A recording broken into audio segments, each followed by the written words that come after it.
Bonjour, Denis Corsetti, j'ai 52 ans et je suis MU 93. Mon intégration a été assez classique, hein. J'ai fait une classe préparatoire maths sup, maths spé, alors à l'époque c'était une option M, sur Marseille au lycée Thiers, et ensuite j'ai intégré en 3,5, alors à l'époque ça s'appelait l'ENSEM, hein, ça ne s'appelait pas Submicrotech. Pourquoi le choix de l'ENSEM parmi d'autres écoles? Parce qu'il y avait l'option méca. Alors c'est vrai qu'à l'époque je ne savais pas forcément ce que j'avais envie de faire, mais c'est vrai que l'option méca m'avait séduite. Il y a un autre truc aussi qui m'avait séduit, je dois dire, à l'époque, en toute franchise, c'est toutes les assos. Et on avait eu des dépliants assez sympas et on voyait qu'il y avait un dynamisme assez important au niveau des assos de l'école.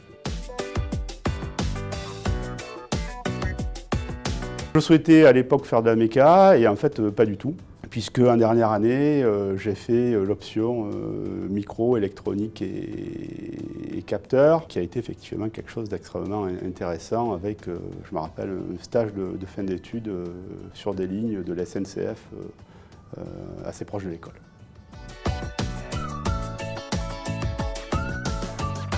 Après, j'ai pas du tout travaillé ni dans la mécanique, ni dans la microélectronique et les capteurs. Après l'école, j'ai fait un master à l'ESSEC, un master de management, parce que j'avais aussi en tête, lorsque j'étais en classe prépa, de faire une double formation, ingénieur école de commerce. Finalement, c'est ce qui m'a attiré, c'est ce que j'ai fait. Et donc aujourd'hui, eh bien, je bosse dans les concessions aéroportuaires. Ça n'a a priori rien à voir avec la spécialité de Submicrotech, mais ça prouve aussi qu'en passant par Submicrotech, on peut faire des choses complètement différentes. Je travaille dans les concessions aéroportuaires, je suis membre du directoire de l'aéroport Marseille-Provence. L'aéroport Marseille-Provence, c'est aujourd'hui 11 millions de passagers. Et dans ce cadre-là, j'ai à ma charge à la fois la maîtrise d'ouvrage en matière d'évolution des installations aéroportuaires et aussi l'exploitation 7-7 H24 de l'aéroport Marseille-Provence. La maîtrise d'ouvrage, c'est deux exemples, hein.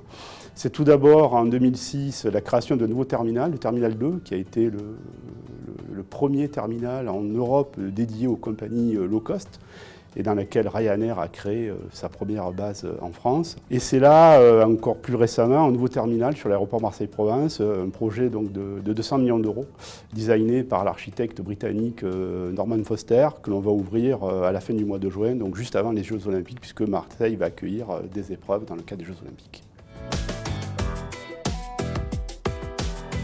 Aujourd'hui, ce qui me plaît le plus dans mon métier, c'est deux choses. C'est d'une part la diversité, c'est ce que j'expliquais, hein. C'est à la fois l'exploitation et la gestion des emmerdes 7-7 H24, hein. Le téléphone ne s'arrête jamais de sonner, et à la fois le contact. Et c'est pour ça que j'ai privilégié derrière une école de commerce plutôt qu'un métier d'ingénieur sur un travail extrêmement précis et pointu, parce que j'aime le contact, j'aime la discussion, j'aime les échanges. Et aujourd'hui, ce qui me fait lever le matin, c'est les échanges que j'ai avec mes collaborateurs et avec mes clients.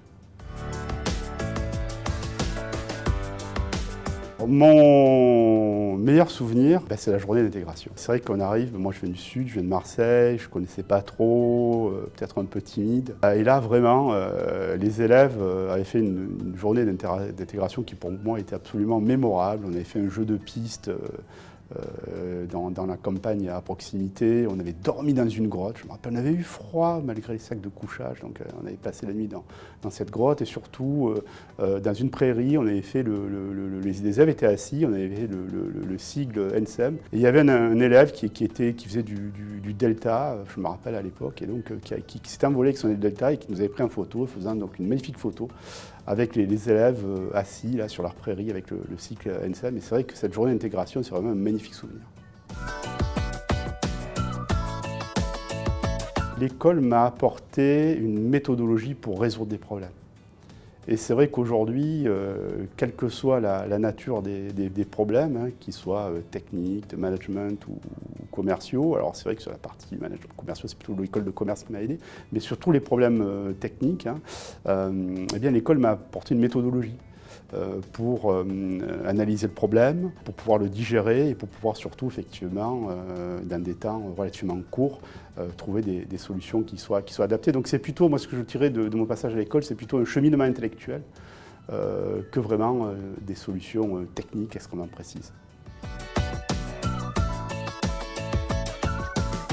Moi, la chose que je dirais donc, à ceux qui souhaitent intégrer à l'école ou aux élèves, c'est qu'aujourd'hui, Submicrotech, ce n'est pas que les microtech. C'est une école qui est dynamique et c'est surtout une école qui, par exemple, offre des doubles diplômes, hein, à la fois au niveau du réseau, je crois que c'est Polyméca, sauf erreur de ma part, ou également au niveau de l'école de commerce de Dijon. Donc, et même après l'école, vous pouvez aussi passer d'autres concours dans différentes voies. Faites ce dont vous avez envie.